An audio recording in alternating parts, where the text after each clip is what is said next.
Gerta daiteke aurten bigarren mailako ahozko azterketa egin behar izatea. Orduan, horretarako prestatu nahi zaituztet jakiteko zeintzuk diren azterketa honen ezaugarriak. Azterketa horretan, bi aztertzaile izango dituzu, bai? Sartu bezain pronto, han ikusiko dituzu eserita. Bat egongo da zure aurrean eta beste bat ikusiko duzu albo batean dagoela. Orduan, bakoitzak egin behar desberdinak dituzte. Lehenengoak, zure aurrean dagoenak, izango da elkarrizketa bideratuko duena. Baina albo batean dagoenak, berak apuntatuko du dena, kontrolatuko du denbora.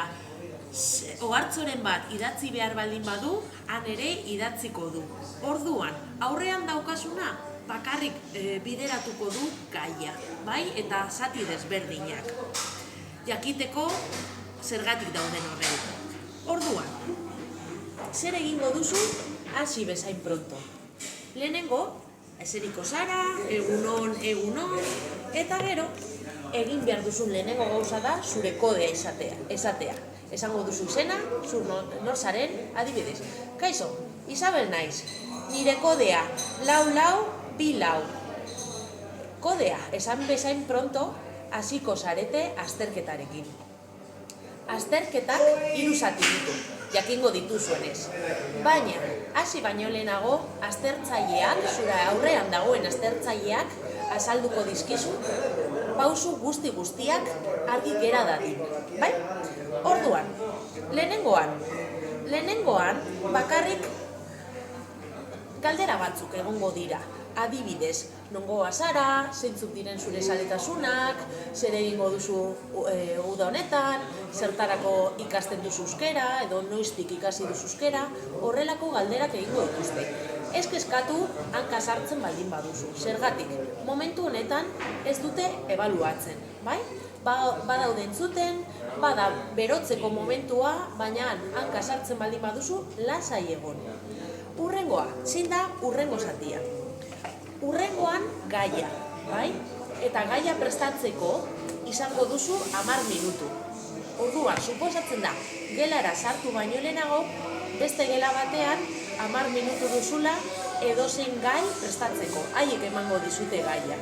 Orduan, 10 minutu horretan zer egin behar duzu?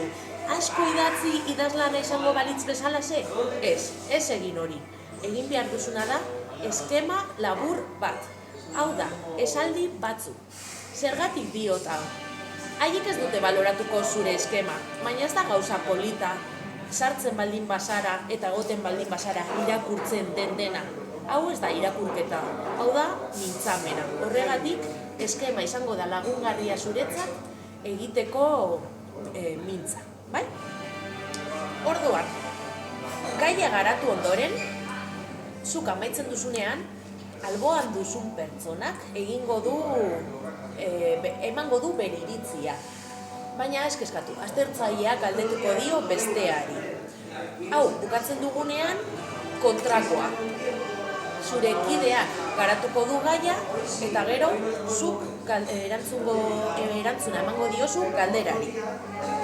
Eta bukatzeko, 3. zatia, hau da, zatirik luzeena. Eta honetan kontuz ibili, ez lasaitu. Hau da, normalean egoten gara oso urduri hasieran, gure aurkezpenean, eta gero gaia garatzen dugunean.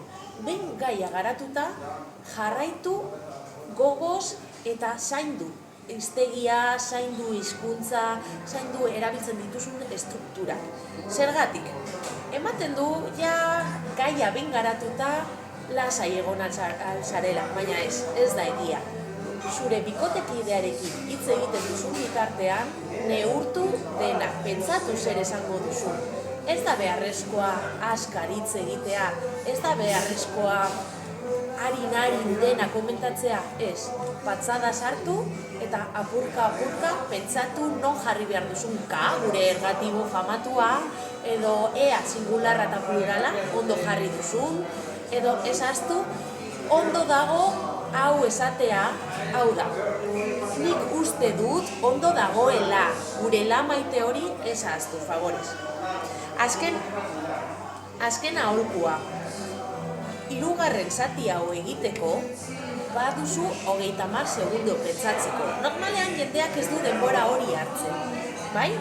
Pentsatzen dutelako, papateko elkarrizketa denez, papatean egin behar dutela, baina ez da egia. Orduan, zer egin alduzu?